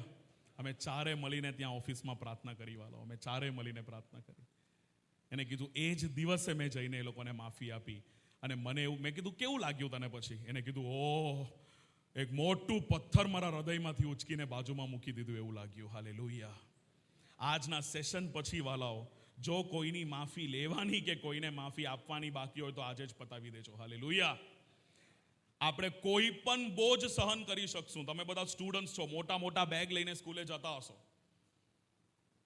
તમે કોઈ પણ બોજ સહન કરી શકો છો. માફી ન આપવાનું બોજ સહન નહીં કરી શકાય. એ બોજ આપણે સહન ન કરીએ. પ્રેમ, માફી અને બલિદાન વાળું જીવન આપણે જીવીએ. 10 નિયમોમાંથી 7મું નિયમ, એક આજ્ઞા પાલનનું જીવન આપણે હંમેશા જીવીએ વાળો. And a life of obedience. આજ્ઞા પાલનનું જીવન. આજ્ઞા પાલન કરવું, ઓબિડિયન્સ, એ આપણા જીવન માટે બહુ મોટી વાત છે વાળો. આજ્ઞા પાલન ન કરવું એક બહુ મોટું પાપ છે. સાચી વાત છે ને? આજ્ઞા પાલન ન કરવું એ મોટામાં મોટું પાપ નથી, એ જગતનું પહેલું પાપ છે. પહેલું પાપ પણ એ હજુ આજ્ઞાનું પાલન ન કરવું. આ ફળ ન ખા અને માણસે ફળ ખાધું. આજ્ઞાઓનું પાલન કરતા શીખીએ. બાઇબલમાં આપણને આજ્ઞાઓ આપ્યા છે. તમારા પાસ્ટરો, સેવકો, પ્રભુના દાસો તમને જે શીખવાડે છે એમાં આજ્ઞાઓ આપ્યા છે. એ આજ્ઞાઓનું ઉલ્લંઘન આપણે જીવનમાં કોઈ દિવસ ન કરીએ. આજ્ઞાઓનું આપણે પાલન કરીએ. એને લાઈફ ઓફ ઓબિડિયન્સ કહેવાય. હું જીવનમાં હંમેશા માનું છું સક્સેસ એટલે ગુજરાતીમાં આપણે કહીએ તો સફળતા. હું તમને એક લાઈનમાં કહું વાલાઓ, જીવનના સફળતાની ચાવી એ પ્રભુને આજ્ઞા પાલન કરવામાં જ છે વાલાઓ. આજ્ઞા પાલન કરવામાં છે. આજ્ઞા પાલન ન કરવાથી મોટા મોટા વાવાઝોડું આવે છે. સાચી વાત છે. એક યુનાનું નામ જાણો છો ને તમે? યુનાના પહેલા અધ્યાયની અંદર, યુના પ્રબોધકના અધ્યાયમાં તમે વાંચશો, તમે યુનાના વિશે જાણતા હશો. આજ્ઞાઓનું પાલન ન કર્યું, એને પરમેશ્વરે ક્યાં જવાનું કીધું? ક્યાં જવાનું કીધું? નીનીવે. ક્યાં ગયો? તર્શીશ. અને બાઇબલમાં લખ્યું છે, 10 મિનિટ્સ, બાઇબલમાં લખ્યું છે કે એને વિચાર્યું નીનીવે નથી જવું ને તર્શીશ જવું છે. ત્યાં મને બાઇબલમાં બહુ સુંદર એક કલમમાં અટકી ગયો વાંચતા. કેમ કે બાઇબલમાં લખ્યું છે તર્શીશ જવા માટેનું વાહન એના માટે ત્યાં તૈયાર હતું. એટલે જ્યારે આપણે ભટકીને ગેરમાર્ગે જઈએ છીએ ને, એટલે શેતાન રસ્તો તૈયાર રાખે છે આપણા માટે. વાહન પણ રાખશે, ચાવી પણ રાખશે. કેમ કે એને મજા આવે છે કે આ પ્રભુ જ્યાં જવાનું કહે છે ત્યાં નથી જતો. એટલે એના માટે વાહન પહેલેથી રેડી રાખશે. આ એક વસ્તુ ચોક્કસ રીડ કરજો. એ નીનીવે ન જવો હતો તો તર્શીશ માટે વાહન રેડી, ટિકિટ રેડી, પૈસા રેડી, બધું રેડી. શેતાનને મજા આવે છે કે પ્રભુ આને એક જગ્યા જવાનું કહે છે પણ હું આને બીજા જગ્યા જવાનું કહું છું. પણ તમે બાઇબલમાં વાંચશો, એક આજ્ઞા ન પાલન કરનારા યુનાના કારણે બાઇબલમાં લખ્યું છે આખા સમુદ્રમાં વાવાઝોડું આવ્યું કરીને લખ્યું છે. યુનાનો પહેલો અધ્યાય 5, 10 અને 15મી કલમ. આખા સમુદ્રની અંદર વાવાઝોડું આવ્યું. એક ફેમિલીની અંદર, પરિવારની અંદર એક વ્યક્તિના આજ્ઞા પાલન ન કરવાના કારણે આખા પરિવારની અંદર વાવાઝોડું આવશે વાલા. આખા કુટુંબની અંદર વાવાઝોડું આવશે. એક યુનાના આજ્ઞા પાલન ન કરવાના કારણે ખાલી યુના નહીં, આખું સમુદ્ર ઉપર નીચે થઈ ગયું, આખું જહાજ ઉપર નીચે થઈ ગયું. અંદરના બીજા બધા નાવિકો, ખલાસીઓ બધા ગભરાયા. ત્યારે યુનાને ખબર પડ્યું કલ્પ્રિટ હું જ છું, આઈ એમ રોંગ. અને એને કહ્યું મને ઉચકીને બહાર ફેંકો. એને ઉચકીને બહાર ફેંક્યો. બાઇબલમાં એક જ કલમ લખી છે, સમુદ્ર શાંત થયું. તો વિચારો, એક આજ્ઞા પાલન ન કરવાના કારણે કેવા મોટા મોટા વાવાઝોડું આપણા જીવનની અંદર આવી જાય છે વાલો. આખાન નામનો વ્યક્તિ હતો, યહોશુઆનું પુસ્તક 7મો અધ્યાય. એક આખાનના આજ્ઞા ન પાલન કરવાના કારણે આખી ઇઝરાયલની સેના આઈની સામે એ લોકો હાર્યા. યહોશુઆનું પુસ્તક જો તમે જુઓ તો યહોશુઆ એક મોટો યોદ્ધા, 13 યુદ્ધ લડ્યો, 31 રાજાઓને એને પરાજિત કર્યા. એના આખા જીવનની અંદર, આખા યહોશુઆના પુસ્તકની અંદર એક જ હાર થઈ એના જીવનની અંદર. અરે યરીકો જેવી યરીકોની દિવાલ એને તોડી નાખી. એક નાની સેનાની સામે એ લોકો હારી ગયા. યહોશુઆના પુસ્તક 7મા અધ્યાયની અંદર 25 કલમથી આગળ તમે વાંચશો તો લખ્યું છે, એક વ્યક્તિ, આખાન નામનો વ્યક્તિ, એને ભૂંડું કર્યું, આજ્ઞા પાલન ન કર્યું અને એના કારણે આખી સેના હારી ગઈ. અને પછી એને કાઢીને બહાર પથ્થર મારીને મારી નાખ્યા. ત્યારે એ લોકો પાછા જીત્યા. એટલે આજ્ઞા પાલન ન કરવું કદાચ આપણે બહુ સહેલાઈથી લઈ લઈએ છીએ, પણ બાઇબલની અંદર એ બહુ મોટું પાપ છે વાલો. આજ્ઞા પાલન કરતા વિશ્વાસી બાળકો, યુવાનો આપણે બનીએ. 8મી બાબત, 8, 9, 10, છેલ્લી 3 બાબત હું કહીને પતાવીશ. પરીક્ષણો સામે લડવું. પરીક્ષણો બધાના જીવનમાં આવે છે, સાચી વાત છે. ટેમ્પટેશન્સ, પરીક્ષા, પરીક્ષણ, લોભ, અભિલાષા, મોટાઈ, મહત્વાકાંક્ષા, ટેમ્પટેશન કહેવાય એને. આંખોની લાલસા, દૈહિક વાસના, શરીરનો, જીવનનો અહંકાર, આ 3 ટેમ્પટેશન્સ, 3 પરીક્ષણ છે કરીને યાકૂબ કહે છે. આ 3 પરીક્ષણ સામે લડવું જરૂરી છે. જુઓ, આ ગ્રાફ તમે સમજો, મેં જે બનાવ્યું છે. ઇવિલ ડિઝાયર એટલે ભૂંડી ઈચ્છાઓ. આપણા અંદર જે ખોટી ઈચ્છા આવે છે ને કોઈ વાર, ભૂંડી ઈચ્છા, એ 2 કારણોથી આવે. શેતાન લાવે છે, કાં તો આપણું પાપી સ્વભાવ લાવે છે. આ ડાયાગ્રામ તમે સમજો. આપણી જે ભૂંડી ઈચ્છાઓ છે, કંઈ ખોટી કરવાની જે ઈચ્છા અંદરથી પેદા થાય છે, એ આ 2 કારણથી થાય છે. શેતાન લાવે છે, કાં તો પાપી સ્વભાવ લાવે છે. આપણી પાસે 2 પ્રત્યુત્તર છે. yield, એમાં પડી જવું, રેઝિસ્ટ, એમાં ન પડવું. જો એમાં આપણે પડી જઈએ, એ ભૂંડી ઈચ્છામાં, ભૂંડી ઈચ્છા આવે ને એ પાપ નથી. ભૂંડી ઈચ્છામાં આપણે પડીએ છીએ કે એનાથી દૂર ભાગીએ છીએ, પાપ ત્યાં આવે છે. ભૂંડી ઈચ્છાની અંદર પડી જઈએ તો પાપ, અને એ પાપના કારણે આત્મિક મૃત્યુ થાય છે, સ્પિરિચ્યુઅલ ડેથ. અને એ ભૂંડી ઈચ્છા જ્યારે આવે, યુસુફ ભાગી ગયો, દાનિયેલ ભાગી ગયેલો, એ લોકોએ ખોટું ન કર્યું. રેઝિસ્ટ, ભૂંડી ઈચ્છામાં ન પડવું, એનાથી વિક્ટરી એટલે આપણે વિજય પ્રાપ્ત કરીએ છીએ. હાલેલુયા. આ એક ડાયાગ્રામ તમે જીવનમાં ચોક્કસ યાદ રાખશો. ભૂંડી ઈચ્છા શેતાન દ્વારા કાં તો પછી આપણા જીવનના સ્વભાવથી આવે છે. પડી જઈએ તો પાપ છે, એ મૃત્યુ છે.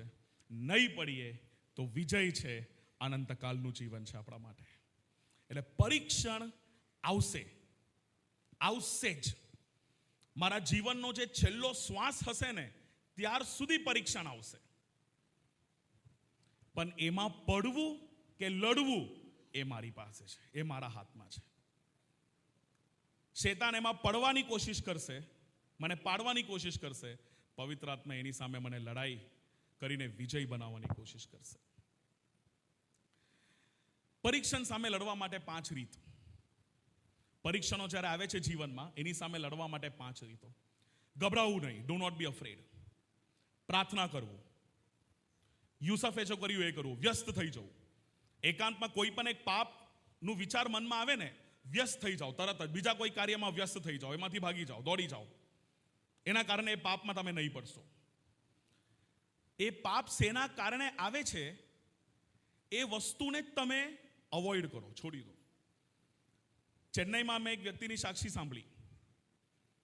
એને પોકેટમાંથી ફોન કાઢ્યો એકવાર મારો નંબર સ્ટોર કરવા માટે. અરે એક મોટા કંપનીનો ડાયરેક્ટર, કરોડોની મિલકત. એ ફોન કાઢ્યો તો હું ચોંકી ગયો. એ પેલો ડબ્બો ફોન આવે ને, ખબર, કીપેડ વાળો ફોન, 1000 રૂપિયા 1200 રૂપિયા વાળો, એ હતો એની પાસે. એ માણસને જોઈને મને એવું લાગ્યું આ તો લાખો રૂપિયાનો ફોન કાઢશે પોકેટમાંથી. ડબ્બો ફોન કાઢ્યો અને મારો નંબર સેવ કર્યો, અને મારાથી રેવાયું નહીં તો મેં એને પૂછી લીધું, સાહેબ આટલા મોટા કંપનીના માલિક અને આ ફોન કાઢ્યો તમે, એ ફોન કેમ તમે? એને કીધું ના હતો ને મારી પાસે, લાખો રૂપિયાનો ફોન હતો. મેં કીધું પછી? એક લાઈનમાં વ્યક્તિએ જવાબ આપ્યો, ના એ ફોનના કારણે છે ને હું ઘણા બધા પાપ કરતો હતો. એટલે પછી વિચાર્યું, ના રહે બાંસ ના બજેગી બાંસુરી. મેં કીધું વાહ રે વાહ. એને કીધું એક મીટિંગમાં હતો હું, બહાર નીકળ્યો, ફોન તોડીને ફેંકી દીધું, અને જતા એમાંથી સિમ કાર્ડ કાઢીને 1200 રૂપિયાનો નોકિયાનો ડબ્બો લીધો, એની અંદર નાખીને રાખું છું. એ કે મારા જીવનના અડધા પાપ ઓછા થઈ ગયા. મેં કીધું શીખવા જેવી વાત છે યાર તમારી પાસે. એક લાઈનમાં સરળતાથી કહી ગયો, અડધા પાપ મારા ફોનના કારણે થતા હતા. એ ફોન હાથમાં હતો એટલે સ્માર્ટફોન. આ સ્વર્ગમાં થોડી ફોન લઈને જવાના છે. મેં કીધું વાહ કેવી વાત કરી યાર, સુપર. એટલે જે વસ્તુ એને કીધું અવોઇડ, જે એનાથી પાપ થતું તો એને અવોઇડ જ કરી દીધું. અને 5મી, keep praying, keep praying, keep praying. પ્રાર્થનામાં રહો, પ્રાર્થનામાં રહો. આ 5 બાબતથી આપણે, મારા જુવાન ભાઈઓ અને બહેનો, આપણે પરીક્ષણની સામે લડી શકીએ છીએ. We can fight ટેમ્પટેશન્સ. 9 અને 10 છેલ્લા 2 બાબત પર આપણે આવીએ. 9મી બાબત, ઓલવેઝ કેરી ધ ગોસ્પેલ. હંમેશા આપણે જ્યાં જઈએ ત્યાં આપણે સુવાર્તાને ઉચકીને ચાલીએ. સાચી વાત છે. આપણા જીવન દ્વારા, આપણા કાર્ય દ્વારા, આપણી વાતો દ્વારા, આપણી સાક્ષીઓ દ્વારા હંમેશા આપણે સુવાર્તાને ઉચકીને ચાલીએ જીવનમાં. સુવાર્તા ઉચકનાર એક યુવાન બનીએ આપણે. નોર્મલ ક્રિશ્ચિયન લાઈફ કરીને એક પુસ્તક છે મારા ઘરમાં, એનો ફોટો પાડીને મેં મૂક્યો હતો અહીંયા. આ પુસ્તક મારા પપ્પાએ મને ગિફ્ટ આપ્યું હતું એકવાર. એની અંદર વોચમેન ની કરીને એક સાહેબ છે, એમના વિશે લખવામાં આવ્યું હતું. આ વ્યક્તિ ટ્રેનમાં જતો હતો ચાઇનામાં. એ સમયના ટ્રેન, આજથી 60-70 વર્ષ પહેલા, ડબ્બા હતા, 4 લોકો બેસે. એ ડબ્બામાં બેઠો ને એટલે 3 લોકો એની અંદર ઓલરેડી બેસેલા હતા, અને આ ચોથો ગયો. એ 3 લોકો આને જોઈને બહુ ખુશ થઈ ગયા, કેમ કે એ લોકોએ કીધું ભાઈ 10 કલાકની આપણી જર્ની છે, 10 કલાક સુધી આપણે મુસાફરી કરવાની છે. એ સમયમાં ફોન વોન કંઈ નહીં હતું. અમે વિચારતા હતા એક ચોથો માણસ આવે ને તો આપણે પત્તા રમીએ, જુગાર રમીએ, એટલે આપણું ટાઈમ પાસ થાય 10 કલાક માટે. આ વ્યક્તિ વોચમેનની ચાઇનામાં સુવાર્તા પહોંચાડવામાં સૌથી મોટો માણસ, સૌથી મોટો હાથ આ વ્યક્તિનો, આ પરમેશ્વરના દાસનો. એમના વિશે આ પુસ્તકમાં લખ્યું છે. વોચમેન, આમનું નામ વોચમેનની. ત્યારે એમને એ બીજા 3 લોકોને કહ્યું, અરે યાર તમે પત્તા રમવાના છો જુગાર, મારાથી આજે નહીં રમાશે. એમને પૂછ્યું કેમ? અરે આજે હું મારા હાથ નથી લાવ્યો, મારા હાથ લાવ્યો હોત તો હું રમી શકતે, આજે મારા હાથ નથી મારી પાસે. એ લોકો 3 હસ્યા ને કીધું આ છે તો ખરી તમારા 2 હાથ. એને કહ્યું ના, મારા 2 હાથ તો મારા પાપોના કારણે 2000 વર્ષ પહેલા વધસ્તંભમાં જડાઈ ગયા હતા. આ તો મને પ્રભુએ નવા હાથ આપ્યા છે. કદાચ મારા હાથ હોત ને તો એનાથી હું આ પાપ કરી દેતે, પણ મારા પ્રભુના હાથ છે, આનાથી હું આ પાપ નહીં કરીશ. હાલેલુયા. અને આ બાઇબલના છેલ્લા પાનામાં લખ્યું છે, એક વિશ્વાસી એ ટ્રેનની અંદર ઘૂસ્યો, એ ડબ્બાની અંદર 4 વિશ્વાસીઓ બહાર નીકળ્યા. હાલેલુયા. છેલ્લી બાબત પર આપણે સમાપ્ત કરીશું. છેલ્લી બાબત, પરિસ્થિતિ ઉપર વિજય મેળવનાર આપણે હંમેશા વિશ્વાસીઓ બનીએ. પરિસ્થિતિ ઉપર વિજય મેળવનાર વિશ્વાસીઓ બનીએ. નીતિવચન 20 અને 30માં લખ્યું છે, ઘોડો યુદ્ધ માટે તૈયાર છે, પણ ફતેહ એ તો યહોવા દ્વારા આવે છે. હાલેલુયા. હું જ્યારે પણ એક્ઝામ લખું ત્યારે મારો ક્વેશ્ચન પેપર ઉચકીને આ જ પ્રાર્થના કરું, ઘોડો યુદ્ધ માટે તૈયાર છે, વિજય તો તમારા પાસેથી આવશે. જુઓ વાલાઓ, જગતમાં તકલીફો, પરીક્ષણો આવશે. એ આપણી ઉપર છે કે આપણે એની ઉપર છે એ મેટર કરે. તકલીફો આવશે, ગોલિયાતો આવશે. તમારા જીવનમાં તમે અલગ અલગ ગોલિયાત સામે લડતા હશો, જેમ દાઉદ લડ્યો તેમ. પૈસાનો ગોલિયાત આવશે, શિક્ષણનું ગોલિયાત આવશે, નોકરીનું ગોલિયાત આવશે, પરિવારમાં કોઈ સમસ્યા છે, શરીરમાં કોઈ સમસ્યા છે, અલગ અલગ પર્વતો આવશે. પણ પરિસ્થિતિને આપણી ઉપર જવા નહીં દઈએ. પ્રભુની કૃપાથી આપણે હંમેશા પરિસ્થિતિની ઉપર રહીએ. હાલેલુયા. આને કહેવાય એક સાચો યુવાન. 10 બાબતો મેં તમને આજે શીખવાડવાની પ્રભુએ તક પૂરી પાડી. એ 10 બાબતો એક સાથે અહીંયા લખવામાં આવ્યું છે. આ 10 બાબતો આપણે યાદ રાખવાની હંમેશા કોશિશ કરીએ. જો તમે લખ્યું હોય તો શું એક છેલ્લી વાર આપણે આ એક વાંચી લઈએ, અને જો અહીંયા દેખાતું હોય તો આપણે સાથે વાંચીએ. પહેલી બાબત કઈ? હજુ થોડું મોટેથી. તમે વિચારતો છો એન્ડ્રુભાઈ તમારી પાસે માઇક છે, અમારી પાસે નથી. મોટેથી. નિયમિત. બીજી બાબત નિયમિત પ્રાર્થના, પવિત્ર આત્માની સંગત, નિયમિત ચર્ચ જવું, સાક્ષી રૂપી જીવન જીવવું, પ્રેમ, માફી અને બલિદાનનું જીવન, આજ્ઞા પાલન કરવું, પરીક્ષણ સામે લડવું, સુવાર્તા ઉચકીને ચાલવું, પરિસ્થિતિ ઉપર વિજય. એક ટૂંકી પ્રાર્થના કરીને આપણે આ સેશનને સમાપ્ત કરીએ. વાલા ઈશ્વર પિતા, સુંદર સમય માટે તમારો આભાર માનીએ છીએ. આ 10 બાબતો જે તમને અમને શીખવાડી છે એના માટે તમારો આભાર માનીએ છીએ પ્રભુ. આ 10 બાબતો અમે હંમેશા કાળજી રાખીએ, એને ફોલો કરીએ, એના અનુસંધાનમાં અમારું જીવન જીવીએ એવું તમે થવા દેજો. અહીંયા ઉપસ્થિત દરેક જુવાનોને, યુવાન યુવિકાઓને તમારા હાથોમાં સોંપીએ છીએ. તમારા માટે એક સાક્ષીરૂપી જીવન અમે જીવીએ એવું તમે થવા દેજો પ્રભુ. અમે આ 10 નિયમોનું પાલન હંમેશા અમારા જીવનમાં કરીએ એવું તમે થવા દેજો. આ વિનંતી અમારા તારણહાર પ્રભુના નામમાં માંગીએ છીએ. Amen. Thank you everyone. Hallelujah. ઘણી બધી વખત આપણે આ વ્યવહારુ જીવન ભૂલી જતા હોઈએ છીએ, પણ બહુ સુંદર રીતે પ્રેક્ટિકલ જીવન, રોજે રોજ જીવનની અંદર કેવી રીતે વૃદ્ધિ પામવું એના માટેની જે અસરકારક બાબતો જે છે બહુ સાદી ને સરળ આપણને ભાષાની અંદર, સમજની અંદર આપવામાં આવી છે. આમેન. હાલેલુયા. બાજુવાળાને કહે કે હવે હું એ પ્રમાણે કરીશ. હાલેલુયા. એ પ્રમાણે કરવાને માટે પ્રયત્નો કરીએ. હજુ પણ આપણી પાસે બીજા સેશનો છે, એની અંદર આપણે આગળ જવાના છે. વચ્ચેના ભાગની અંદર એક બીજું સેશન, સ્પેશિયલ સેશન આવી રહ્યો છે, વિશેષ એક સેશન આવી રહ્યો છે. ત્યારબાદ ફરી એક છેલ્લું સેશનની અંદર આપણે જોડાવાના છે.